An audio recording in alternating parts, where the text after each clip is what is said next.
जागो लोगो जगत के, बीती काली रात, हुआ उजाला धर्म का, मंगल हुआ प्रभात।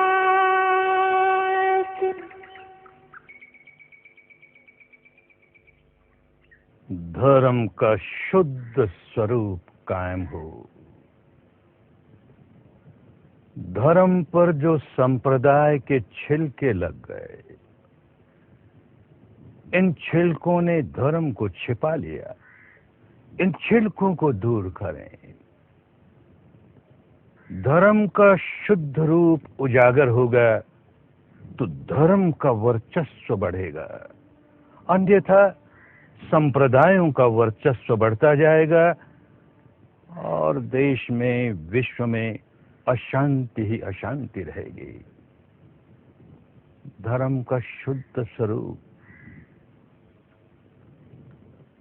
जो सब के लिए एक सा है, वही धर्म हो तो धर्म का शुद्ध स्वरूप है। जो सार्वजनीन है, सबका है, सबको समान रूप से कल्याण प्रदान करता है, सबका समान रूप से मंगल करता है, तो धर्म है। जिसमें जाति जाति को लेकर भेद नहीं होता, जिसमें वर्ण गोत्र को लेकर भेद नहीं होता, जिसमें रंग रूप को लेकर भेद नहीं होता,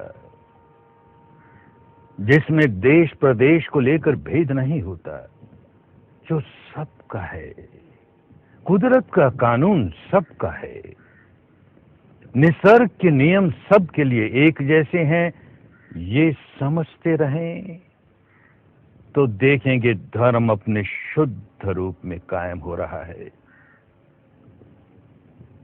जितना जितना विपश्यना का अभ्यास करते चले जाएंगे, अपने भीतर निसर्ग के नियमों का दर्शन करते चले जाएंगे, सच्चाई का दर्शन करते चले जाएंगे, उतना उतना स्पष्ट होते चले जाएगा। अरे भाई, धर्म तो सबका है ना, धर्म तो सार्वजनीन है ना, सार्वदेशिक है ना, सार्वकालिक है ना, नहीं तो धर्म कैसे हुआ?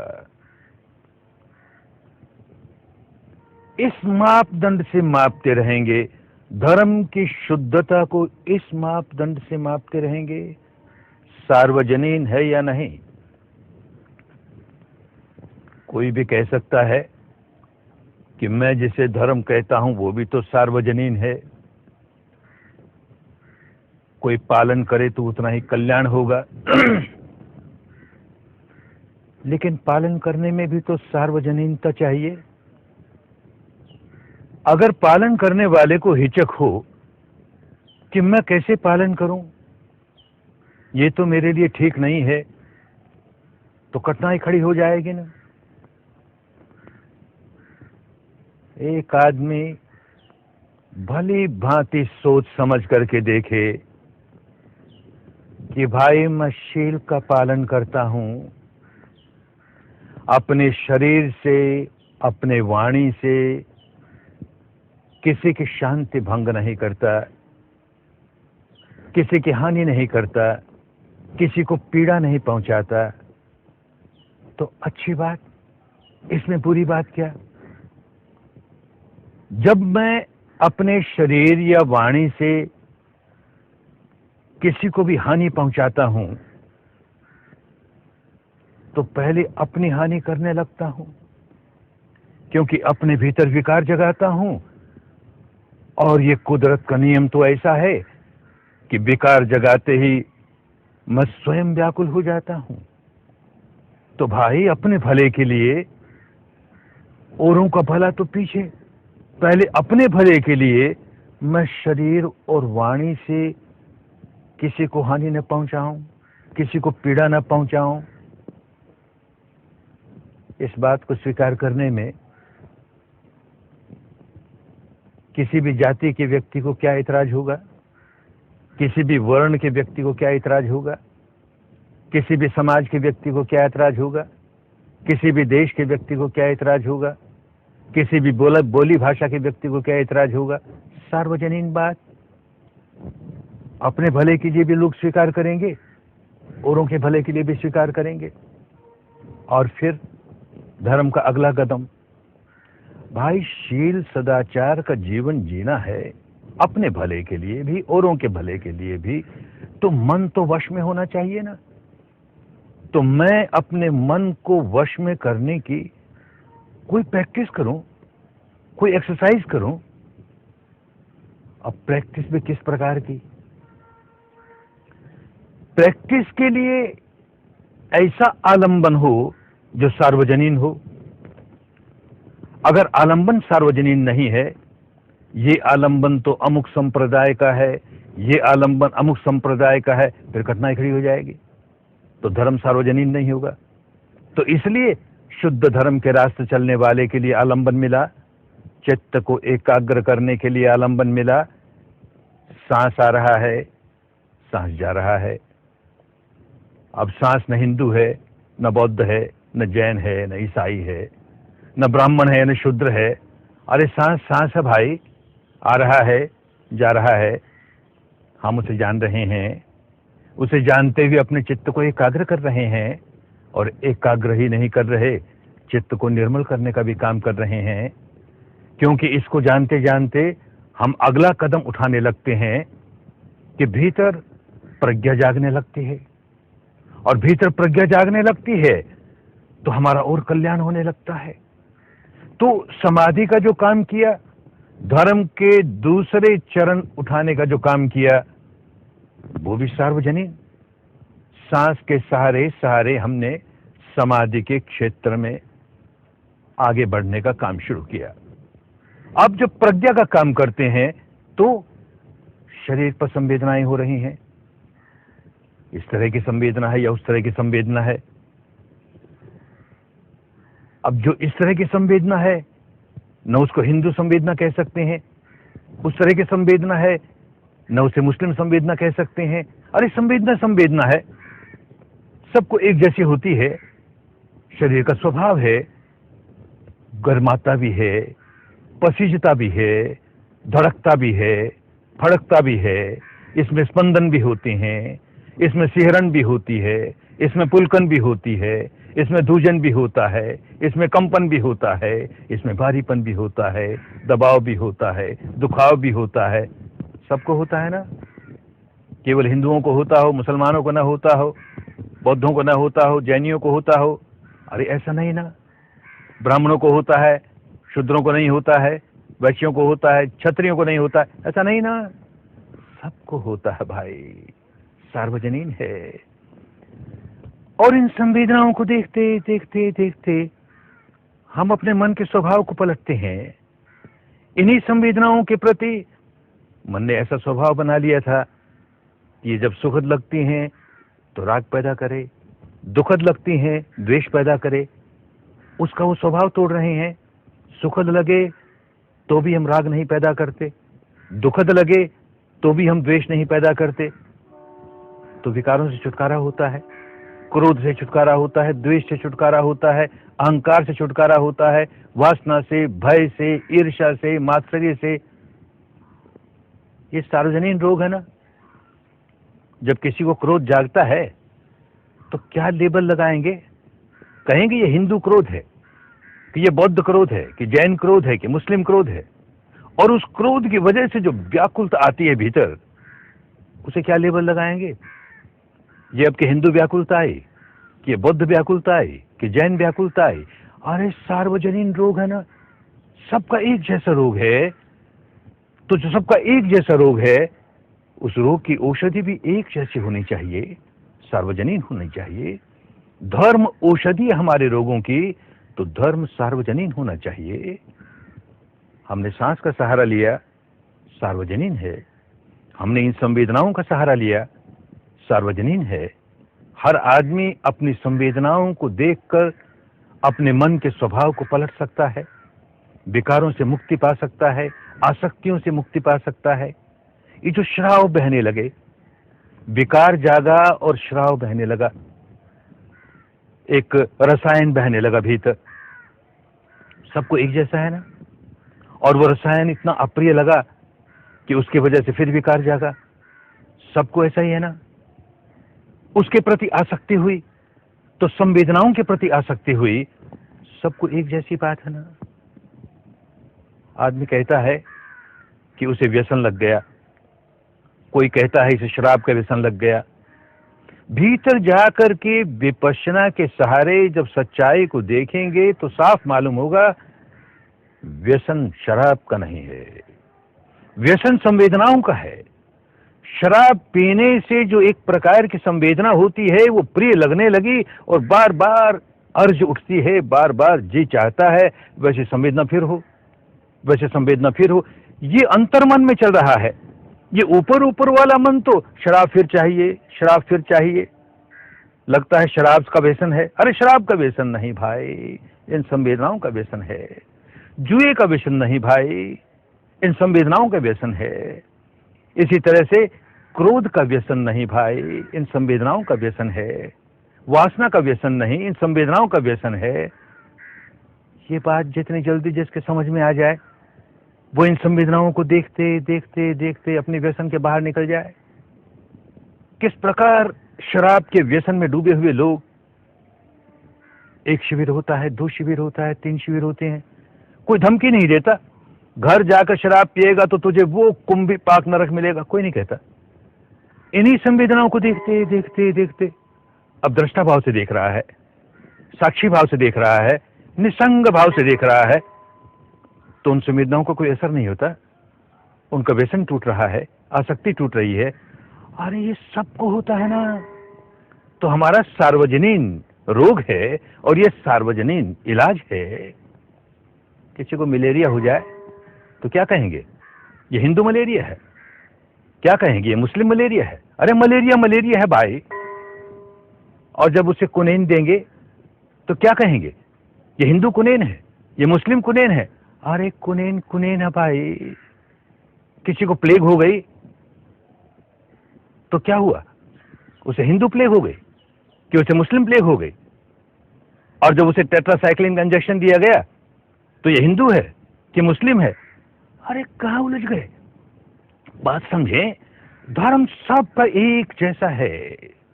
हमारा सार्वजनीन रोग है। हर व्यक्ति विकार जगह जगह के व्याकुल होता है, पागल होता है, समझ नहीं रहा मैं क्या कर रहा हूं, अपनी हानि करता है। और ये विपश्यना द्वारा अपने भीतर धर्म जगाता है, सच्चाई को देखने की विद्या सीखता है। इन संवेदनाओं के प्रति जो आसक्ति है, इन संवेदनाओं को लेकर के जो राग जागता है, द्वेष जागता है, उससे छुटकारा पाता है, छुटकारा पाता है, सुखी हो जाता है। हर कोई सुखी हो जाएगा। जो चित्त निर्मल कर लेगा वही सुखी हो जाएगा। ये चित्त को निर्मल कर लेना, उसे सद्गुणों से भर लेना, ये किसी एक जाति की मोनोपोली नहीं, किसी एक संप्रदाय की मोनोपोली नहीं, किसी एक वर्ण की मोनोपोली नहीं। अरे कोई करे, जो अपने चित्त को निर्मल करे वही संत हो गया। कोई भगवान बुद्ध के पास आता है और उन्हें गालियां निकालता है, बुरी तरह गालियां निकालता है, और वो मुस्कुराते हैं, कहते हैं भाई तुम किसी के पास उपहार लेकर जाओ, भेंट लेकर जाओ, और वो व्यक्ति तुम्हारी भेंट नहीं स्वीकार करे तो तुम्हारी भेंट का क्या हो। तो कहता क्या हो, मेरी भेंट मेरे पास रह गई और क्या हो। बस यही बात हुई ना। तुम गालियों का उपहार लेकर हमारे पास आए, हमने तो नहीं स्वीकार किया, तुम्हारी भेंट तुम्हारे पास। अरे बड़ा समझदार आदमी था, बात समझ में आ गई। सारा जीवन हम क्या करते हैं, एक उपहार गाली की किसी को देते हैं, वो 10 देता है, हम 100 देते हैं, वो 1000 देता है, तू भी दुखी मैं भी दुखी। ये कैसा संत है, ये उपहार स्वीकार ही नहीं करता, तो बदले में ऐसा उपहार देता भी नहीं। अरे निर्मल चित्त हुआ ना, कोई हो जाए। भगवान महावीर के कान में कोई कील ठोंक रहा है, वो मुस्कुराते हैं, पागल है, इसे होश नहीं है क्या कर रहा है। उनकी मैत्री जागती है, करुणा जागती है। अरे ऐसी मैत्री करुणा जागनी केवल जैनियों की मोनोपोली है कि बौद्धों की मोनोपोली है? अरे संत हो गया तो जागेगी ही ना। ईसा मसीह को टांग दिया गया, क्रॉस पर टांग दिया गया, हाथ में कील ठुकी है, पांव में कील ठुकी है, सिर में कील ठुकी है। जीवन का अंतिम क्षण नजदीक है और उसके मन में करुणा जागती है, मैत्री जागती है। अरे इन्हें अपने किए का कर्म का फल न भोगना पड़े रे, इनको अपने कर्म का फल न भोगना पड़े रे। संत है ना, कोई हो निर्मल चित्त हुआ तो संत हो गया ना। पैगंबर मोहम्मद साहब रोज अपने मस्जिद में जाते हैं नमाज के समय, और रास्ते में एक बुढ़िया का घर है। उसको किसी बात को लेकर के उनके साथ मेल नहीं बैठता, उनके विचार उसे ठीक नहीं लगते, उनके उपदेश ठीक नहीं लगते। तो जब वो उसके घर के नीचे से निकलते हैं, वो ऊपर से कूड़े से भरी हुई टोकरी उन पर उड़ेल देती है, कचरा उनके सिर पर गिरता है। मुस्कुराते हैं, उसे साफ करते हैं, चले जाते हैं। ये रोज का काम। एक दिन उस बुढ़िया ने कचरा नहीं फेंका। पैगंबर साहब ने देखा क्या हुआ, तो उसके घर पर चढ़ गए। अरे बुढ़िया माई, क्या हो गया? कहीं तो बीमार तो नहीं हो गई? अरे तू रोज इस समय मेरे सिर पर कचरा डालती है, तुझे आज क्या हो गया? संत है ना, चित्त निर्मल हुआ। मस्जिद में लोग बैठे हैं, नमाज पढ़ रहे हैं। किसी एक भाई को डायबिटीज का रोग होगा, बेचारे को जोर की पेशाब की हाजत हुई, अब रोक नहीं सका अपने आप को, वहीं नजदीक बैठ के कहीं पेशाब कर लिया। लोगों को गुस्सा आया, पीछे पड़े उसको मारने के लिए। पैगंबर साहब आती है, अरे क्या करते हो? अरे ये रोगी है बेचारा, पानी भर के बाल्टी साफ करते हैं, खुद साफ करते हैं। अरे संत है ना भाई। उनकी शिक्षा को मानने वाला वो नमाज पढ़ने वाला व्यक्ति हो, या उनकी शिक्षा का विरोधी वो बुढ़िया हो, दोनों पर एक जैसी करुणा है ना। अरे करुणा करुणा है, किसी भी संत में आ जाएगी। वो जाति नहीं देखती, वर्ण नहीं देखती, गोत्र नहीं देखती। समझे धर्म को। हमारे यहां भी संत एकनाथ नदी नहा करके जा रहे हैं, और किसी आदमी के साथ उनका संबंध बिगड़ा हुआ है। नहा करके गए, रास्ते से गुजर रहे हैं, उसने थूक दिया, मुस्कुराए, फिर नहा कर गए, साफ कर लिया अपने बदन को, फिर गए, फिर थूक दिया, फिर नहा लिया। 2 बार हुआ, 4 बार हुआ, वो व्यक्ति पांव पकड़ के बैठ गया। अरे आप जैसे संत, मैंने कितनी बड़ी भूल की। अरे संत संत है। संत न हिंदू होता है, न बौद्ध होता है, न जैन होता है, न मुस्लिम होता है। जिसका निर्मल हो गया चित्त, और चित्त में करुणा जाग गई, मैत्री जाग गई, संत हो गया। कोई हो जाए तो भाई शील का पालन करे, कोई भी कर सकता है। समाधि का अभ्यास करे, सांस के सहारे सहारे सहारे प्रज्ञा को जगाए, अपने शरीर की संवेदनाओं को देखते देखते, काया को देखते देखते कायानुपश्यना करे। काया पर क्या जाग रहा है, इन वेदनाओं को देखते देखते वेदनानुपश्यना करे। चित्त को देखते देखते चित्तानुपश्यना करे। चित्त पर क्या जाग रहा है, उन दिनों की भाषा में उसे धर्म कहते थे। जो चित्त पर जागे सो धर्म, तो धर्मानुपश्यना करे। अरे यूं करते करते करते भीतर का सारा प्रपंच समझ ले, और यूं करते करते भीतर का सारा स्वभाव पलट ले, तो कितना बड़ा कल्याण हो गया। ये कल्याण सबका हो सकता है, और ये तब हो सकता है जब भीतर की सच्चाई देखनी सीखें। अपने यहाँ का संत नरसिंह मेहता जैसा भक्त कहता है कि शरीर सोधे बिना वो सार नहीं सांपड़े, शरीर सोधे बिना सार नहीं सांपड़े। अंदर से शरीर के भीतर सत्य का अनुसंधान किए बिना सार नहीं मिलता भाई, छिलके ही छिलके मिलेंगे। धर्म का सार लेना हो तो अंतर्मुखी होना पड़ेगा, और ऐसा शुद्ध धर्म प्राप्त होगा।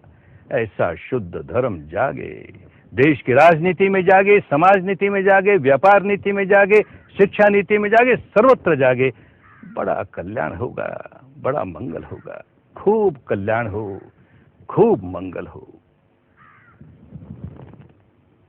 पिछले अनेक दिनों की इस व्याख्यान माला में जाने अनजाने कोई भी ऐसी बात कह दी गई हो जिससे किसी भाई को, किसी बहन को बुरा लगा हो, उसे चोट पहुंची हो, तो करबद्ध क्षमा याचना, करबद्ध क्षमा याचना, करबद्ध क्षमा याचना। खूब मंगल हो, शुद्ध धर्म जागे और खूब मंगल हो, खूब कल्याण हो, खूब मंगल हो।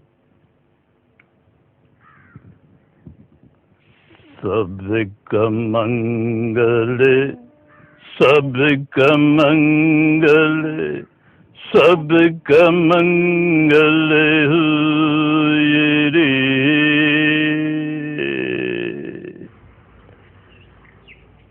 सबका मंगल, सबका मंगल, सबका मंगल होए रे। तेरा मंगल, तेरा मंगल, तेरा मंगल होए रे।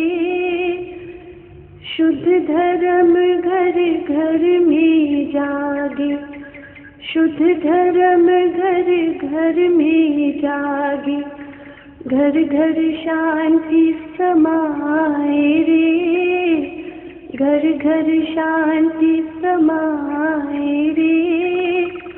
नर नारी हो धर्म बिहारी, सब नर नारी धर्म बिहारी, घर घर सुख छा जाए रे, घर घर मंगल होए रे। सबका मंगल, सबका मंगल, सबका मंगल होए रे।